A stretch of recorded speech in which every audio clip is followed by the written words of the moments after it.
Hey everybody, it's Father Sean for a special episode of the Couch Chat. Of course, we had one that released just this past Wednesday, but another one coming out on Friday for you.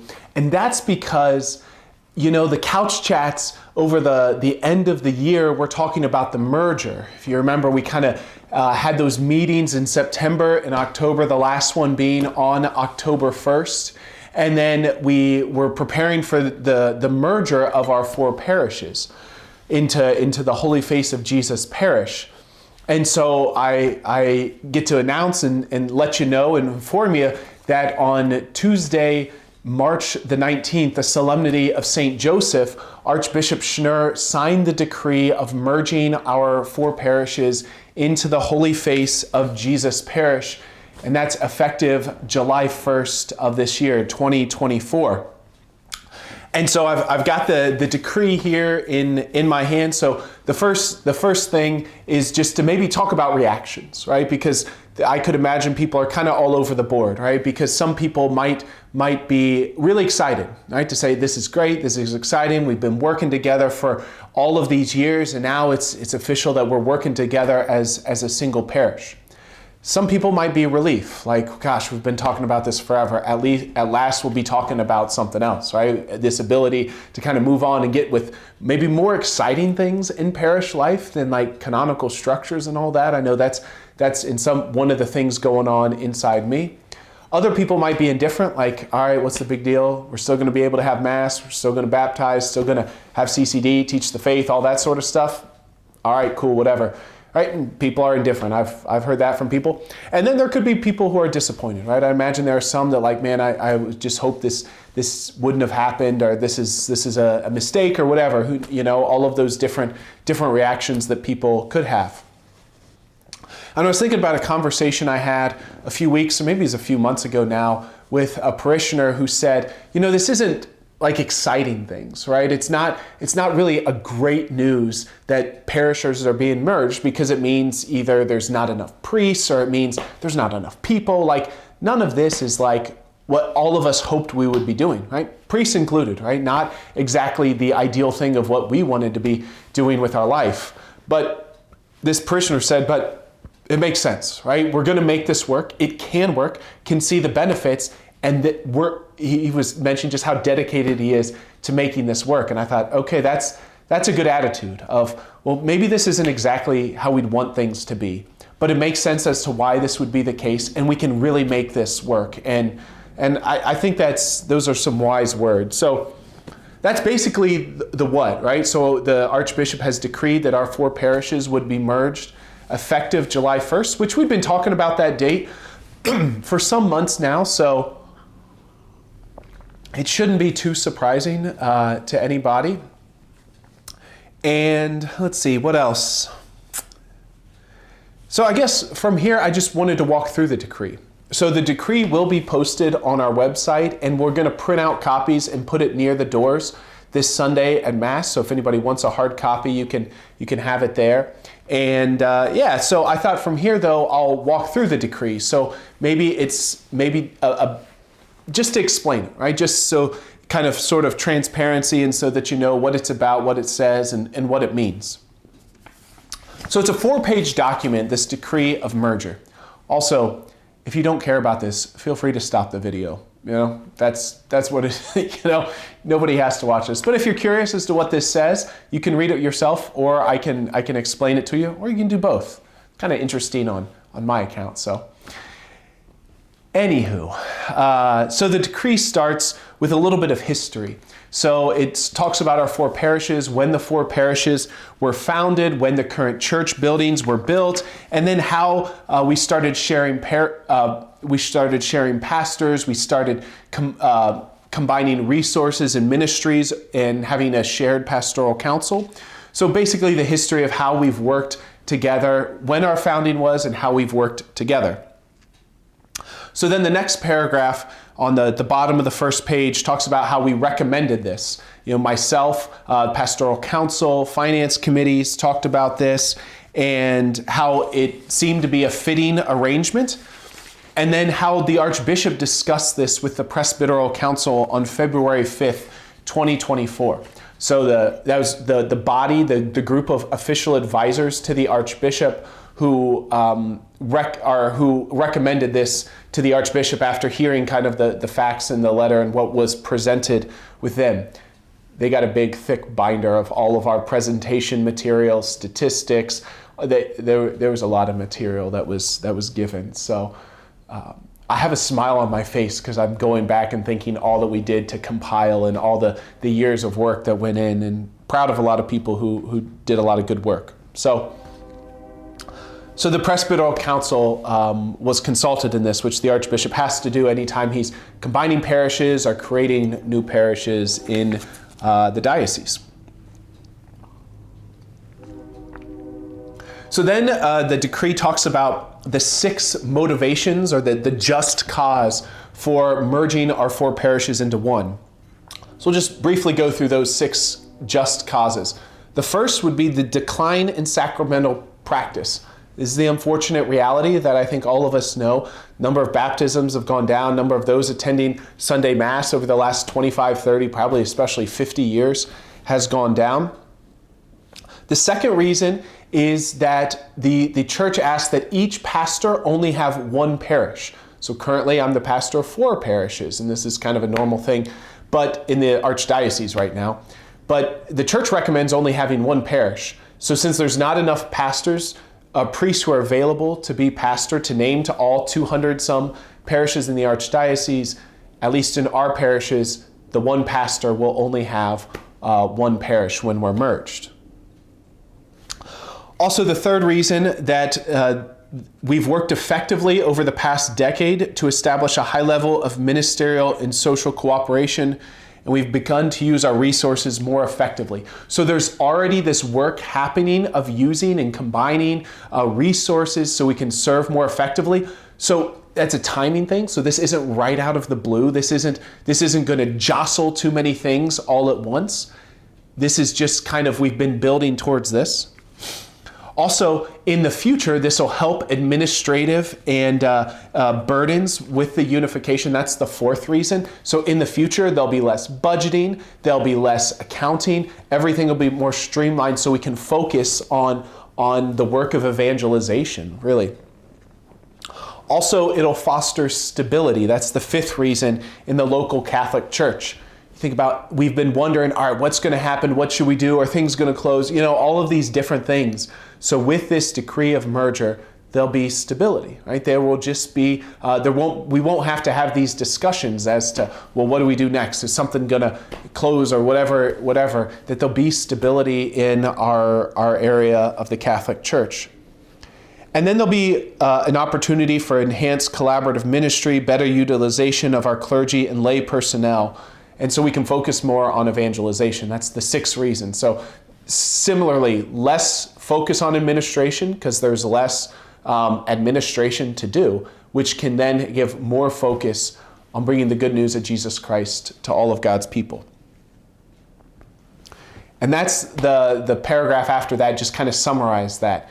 This helps with the salvation of souls to better serve the church's mission to evangelize and more efficient administration of the temporal goods of the faithful.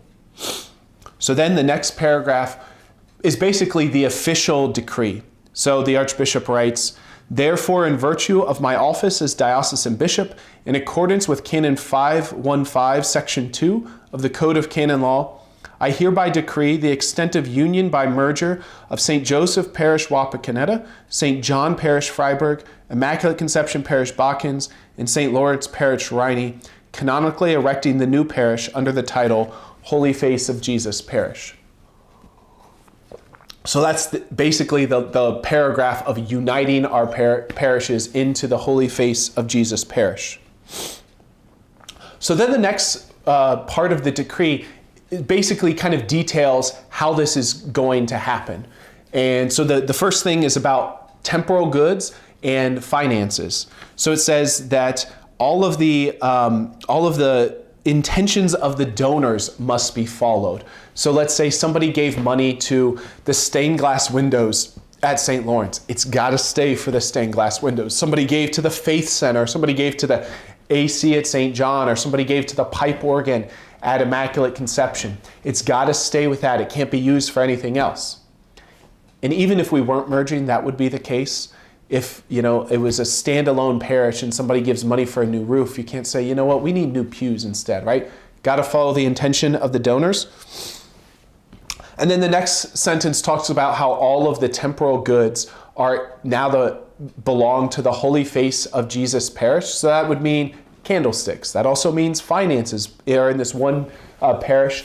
And the pastor of Holy Face of Jesus will be responsible for the administration of all temporal goods. So that's the way it was always. These decisions are not some committee decides how money gets spent. Committees make recommendations how money gets spent. Ultimately, the deliberation, the decision falls to the pastor. Be much less weight for me if that wasn't the case, but it is the case. So that it's the same person instead of one pastor administering 4 parishes. Now it's just all one parish. So the same person's ultimately the decision maker. Yours truly. So pray for me. Sometimes you need the light of the Holy Spirit to guide certain things. Actually, to guide everything. So, all right, the third page talks about the territory.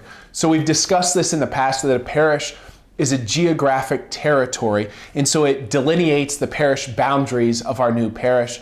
You've maybe seen the maps before of our 4 parishes just being combined, their territory, into a single parish.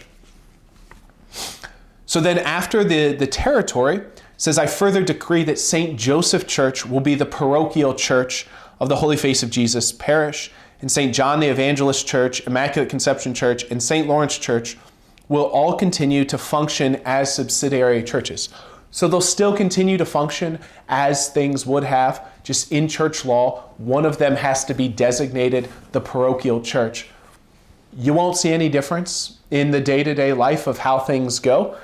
They did ask for my recommendation as to which one would be named the parochial church, and I suggested St. Joseph because it is the biggest of our 4 churches, and there's a particular beauty also of St. Joseph Church. But at the end of the day, all 4 churches belong to everybody. All 4 churches ultimately belong to God, but the one that gets the designation as the parochial church will be St. Joseph. But we're still celebrating the Easter Vigil at Immaculate Conception here in a few days, so we'll still continue to have Mass and all the sacraments at the other churches. And then the bottom paragraph of page 3 is about sacramental records. So if somebody gets baptized or married, we always keep good records in the Catholic Church as to when these sacraments happened and when they occurred and who was present, who's the godparents, all that sort of stuff. So all of our sacramental records will be Holy Face of Jesus Parish instead of each 4 different sets of books. So they'll all be in one set of books. So I wonder if there'll be a race to be who will be the first baptized child after the 1st of July, 2024. I don't know if that's something that people would find exciting, but kind of. All right, and then on to the 4th and final page. This is something that I also made actually 4 recommendations for. So there's a patronal feast day, right? We always have a patronal feast day. We'll still have each church building's patronal feast day. So when the patron saint's feast day is, that'll be the building's patronal feast day. But the question of what will be the patronal feast day of all 4 of our parish, of our new Holy Face of Jesus Parish. I made 4 recommendations. I gave 4 ideas and just asked, Archbishop, would you decide? And he did. So the Archbishop decided that St. Therese of the Child Jesus and the Holy Face is the principal patron of the new parish. So that's St. Therese of Lisieux, or St. Therese the Little Flower will be our principal patron. And so she has this moniker, you might say, of the Holy Face. So St. Therese has a dedication to the Holy Face of Jesus, and that's why she's our patron. Now you might think Veronica would be the no-brainer. But in recent years, I'd say about 5 decades ago, they were looking for historical evidence of a lot of saints, and they couldn't really find much for Veronica. So her feast day is actually not in the calendar anymore. She's, of course, still in the Stations of the Cross, but wasn't an option for our patron saints. So St. Therese of Lisieux, St. Therese of the child Jesus and the Holy Face. And just got one quote from her about the Holy Face of Jesus. She says, "Jesus, your ineffable image is the star which guides my steps. Ah, you know, your sweet face is for me heaven on earth. My love discovers the charms of your face adorned with tears. I smile through my own tears when I contemplate your sorrows." So Therese contemplating the face of Jesus. And so may the face of Jesus also be the star that guides our steps. So the paragraph after the discussion of our patron feast day is about our parishioners are asked to associate with the new territorial parish of the Holy Face of Jesus Parish, but it does say, or another parish of their choice, in accordance with the universal law and the archdiocesan law.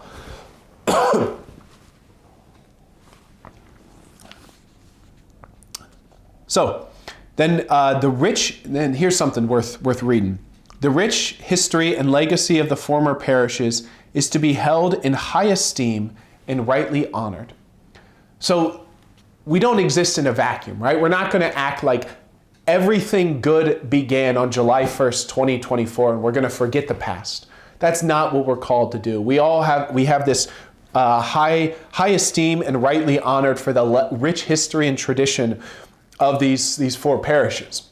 And so we anticipate doing that, right? Having different festivals that we're associated with, even celebrating each church building's patronal feast day as well. So we'll continue to do this and really look forward to doing it with great joy. And then the last paragraph I'm just going to read. So it says, "This decree becomes effective on July 1st, 2024, and is to be published immediately, such that all members of St. Joseph Parish, St. John the Evangelist Parish, Immaculate Conception Parish, and St. Lawrence Parish will be properly notified." So that's in some ways what this video is about. The decree will be at the church doors, and then it'll also be on our website. So if you'd like to have access, you'd like to read the decree, you'd like to see what it says for yourself, feel free. And then the last sentence is, "Recourse may be made against this decree in accord with the norms of canon law." So recourse basically means if you'd like to write the Archbishop and ask for him to reconsider, that goes in accord with the norms of canon law, which is 10 days from when it's promulgated. So that basically means you kind of got to move, right? So it's the encouragement, 10 days to ask the Archbishop to reconsider. And then the end is just that this is given on the Solemnity of St. Joseph, March 19th, 2024, signed by the Archbishop and the Chancellor of the Archdiocese. So that's the gist of the decree. So if you have questions about it, feel free to reach out to me, feel free to ask, feel free to call, feel free to shoot me an email, and we'll basically respond. If a bunch of people are asking about the same thing, you can probably expect another video will come out if there's kind of the same questions coming up. But it is an exciting day. It's in some ways a monumental day and an important day. However, the day-to-day life of parishioners, I anticipate, will be largely unaffected, right? And the case in point is going to be this upcoming week. This upcoming week, we're celebrating Holy Week. That'll be largely the same as last year. We'll celebrate the Easter Vigil, we'll celebrate Holy Thursday and Good Friday, and enter into Christ's redemption for us, the great gift that he offers. And so this will continue, right? The church will do this until the Lord comes again. And so throughout the history of the world, parishes come and go, but we'll continue to celebrate Jesus Christ and what he does for us. We'll mourn the loss of his life. We'll celebrate with joy the resurrection of Jesus from the dead. And the people who come after us will do the same thing. So this is an important day, but more importantly will be the faith that we celebrate. So look forward to joining you in all the celebrations of Holy Week this upcoming week. Again, if you have questions, feel free to reach out, but also maybe say a prayer and ask for St. Therese's guidance. The Archbishop's asked and decreed that she would be our new patron. So we've got another new friend in heaven looking out for us. What a grace, what a blessing. So this is Father Sean for a special edition of the Couch Chat, and we'll look forward to talking to you next week in Holy Week. Have a blessed Palm Sunday. Take care.